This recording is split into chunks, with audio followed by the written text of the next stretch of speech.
This really is one of the most unfortunate franchises you can really think of. Sales really haven't been that good when it comes to the Fatal Frame series, and most of the titles that have been released currently are on overseas in Japan as well as Europe. Anything Fatal Frame related that has come to the States has been almost null and void. Same thing we can say with Fatal Frame, Maiden of Black Water, which was only released digitally in the States and everywhere else, but physical in other regions.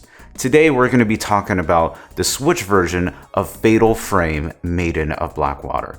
It's so nice to even say that the series is not going to be exclusive to the Wii U, and it's going to be open to all platforms. But what are the differences that we're going to find out with the Wii U version and the Switch? I want to give my hugest thanks to Koei Tecmo for sending me a review code on the Switch, but of course, that's not going to affect my decision. I think you guys will really enjoy what they've done, because they've done a lot to really bring up this game, not only on Switch, but for other consoles. But before we even talk about the Switch version, you guys need to know what the Wii U version entails. The story is about main protagonist Yuri trying to find her friend, which has been missing in Mount Hikami. And we don't know why she's missing. We're gonna really find out what the mystery is. If you guys have known the Fatal Frame series, it really goes into people who have been spirited away and are technically bound to Earth because they have a lot of resentment and anger when leaving this planet.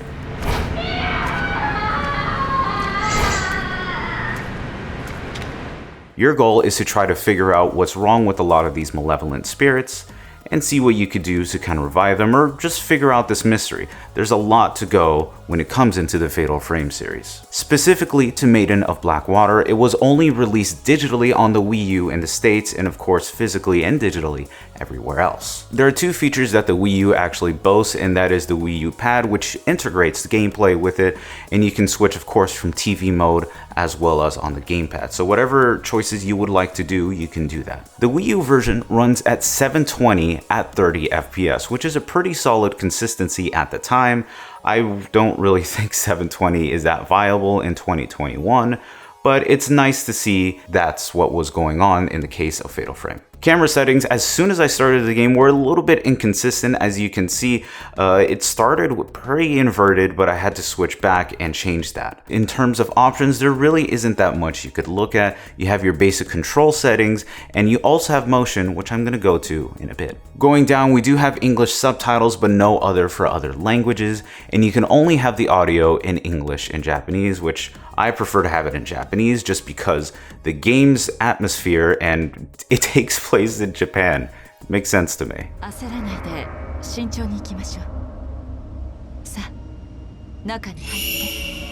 So here's another question. How does the Wii U functionality work on the Wii U? And it's pretty cool actually. So your gamepad is going to operate almost primarily as both a double screen of your TV, but you can also use it as a map. So if you're trying to traverse what's going on in the area, you look down at your Wii pad and it tells you without going into the menu. It's a nice little touch, but it's definitely not viable for a lot of people. But a convenience is a convenience, and that's pretty cool to have. My favorite thing, and this leads into motion control, is actually how you use the Wii U pad. If you wanted to, you can traditionally change the controls to traditional controls, and the only thing that is motion is when you're flipping the control, you can change it from horizontal to vertical, which is a nice touch instead of pressing the L and R in order to do it manually. Unfortunately, by default, motion control is not turned off. And even if you do traditional controls, the gyro is still very much active, going from horizontal to vertical, so that's the only choice you have. But I do recommend playing this game on the Wii U with motion control, and the reason is because you're able to use your pad as the camera obscura. You're able to look around in your surroundings and see the ghosts with a very quick flick of the wrist. And it's nice to be able to capture enemies left and right, and to be able to swing your Wii pad in the same fashion. Of course, you don't have to do this, but I really highly recommend this as it just brings another layer of depth into the gameplay. But preference is preference. You can choose motion control or traditional, however you'd like. There was a little controversy when this game came out on the Wii U because of some censored costumes. A lot of people didn't like that you can't use swimsuits for your character. And instead, on the Nintendo US versions, we got two costumes of Samus Aran in her Zero suit, as well as a Zelda costume. But Unfortunately, that won't be passed on to the Switch, and we'll talk about that later. Currently, at this very moment of the video, you can download a free trial of Fatal Frame Black Water on your Wii U, and if you wanted to play a little bit more of the gameplay, you had to purchase the full copy. So that's the only way if you wanted to play the Wii U. So now that you guys know what the Wii U brings, the story, and even the features of the Wii U, how is that going to translate to the Switch and other consoles beyond?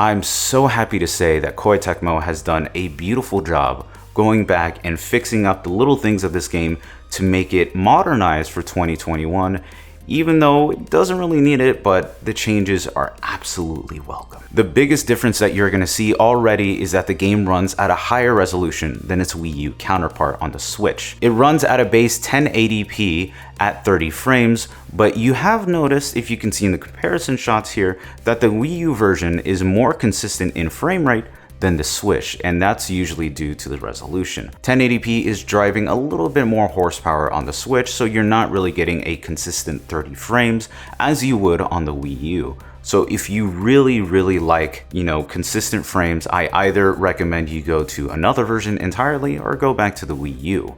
It depends, but it's not as bad as you think. It's pretty solid, even if there are some frame dips. Going into the graphical style and look of the game, Koei Tecmo has went back and added shadows and darker shadows and blacker shadows.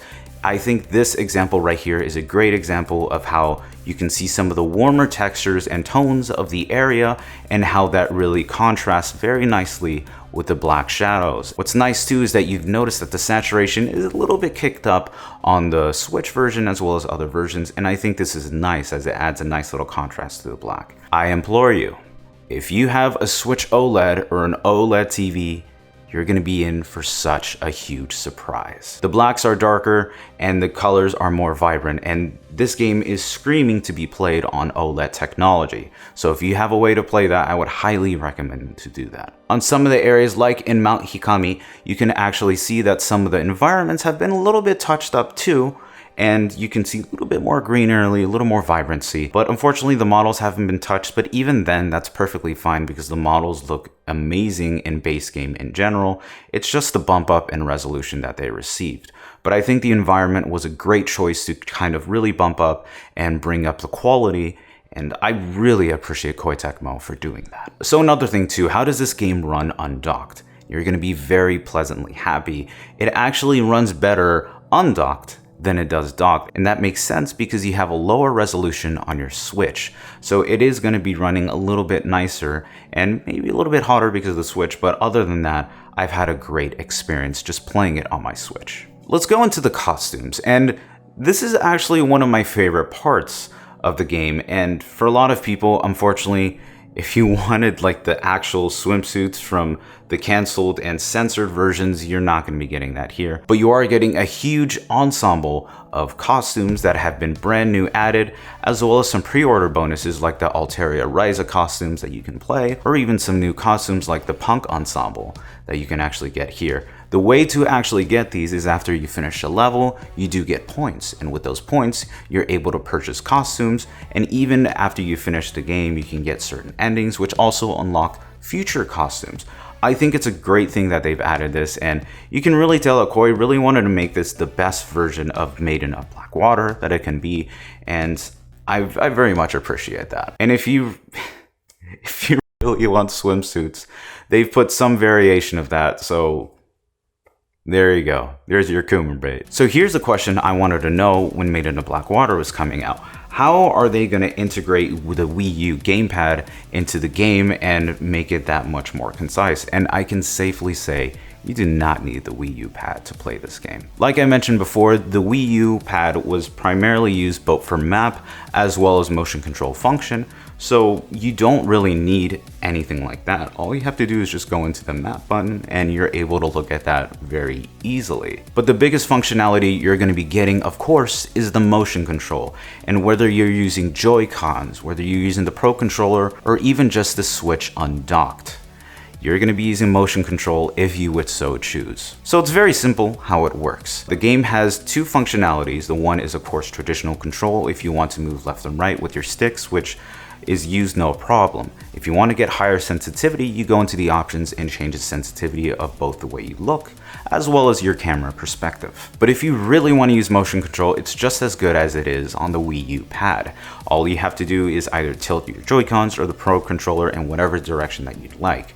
I would recommend bumping up the sensitivity just a little bit, just because I noticed it's a little bit muted on default, so I would recommend just going a little bit and just tuning it to how you want to. If you want to switch the camera obscure in horizontal mode, or if you want to do it vertically, you have that option. And undocked, I would actually recommend playing some of this game undocked, and the reason is because now your switch is an actual camera obscura. When you're going into the mode of your camera obscura, you have to kind of tilt your switch the same way that you would the Wii U pad. So it's almost like you're looking into another world playing Fatal Frame in this manner. That's why I so highly recommend you play motion control, because it really does add a new layer of immersion that I'm so happy that Koei Tecmo actually translated. But of course, if you don't care about any of this, and I mean any of this, you can easily take it off and toggle it off. And honestly, as much as Fatal Frame that comes, that's pretty much it when it comes into it. I truly think that Koei did such a wonderful job translating this game for other consoles, and it's just, it genuinely makes me happy that they took a game that was so exclusive to the Wii U and a franchise that a lot of us thought was dying or even dead. You know, they remastered that in hopes to see if we can maybe get more interest for other Fatal Frames. So Koei Tecmo, thank you for bringing Maiden of the Black Water from its depths and allowing it to be ported to other consoles. So if you have a console, you can play this game, which is so great to see. I don't like console exclusivity, that way people can really experience other franchises, and Koei Tecmo did such a great job. But what do you guys think? What are you going to be playing Maiden of Black Water on? Do you prefer it on the Wii U or on the Switch? Or maybe there's another console that I haven't looked at that you would like to look. Let me know down in the comments below how you're going to be playing Maiden of the Black Water. And of course, I want to give a special thank you to Koei Tecmo for sending me a code, and also to the people who have supported the channel, as well as Telsrob, Angry Bananas, and Power Matt. Thank you guys so much for supporting the channel. And if you want to know why I've called out these people, you can support the Kelpie crew and help support the channel, and so we can get more equipment and more stuff. That way the production quality goes a little bit higher. But if you want to see other videos that I've done, you have them right in front of you. Thank you guys for watching. Look up for more part comparisons, and I'll see you very soon.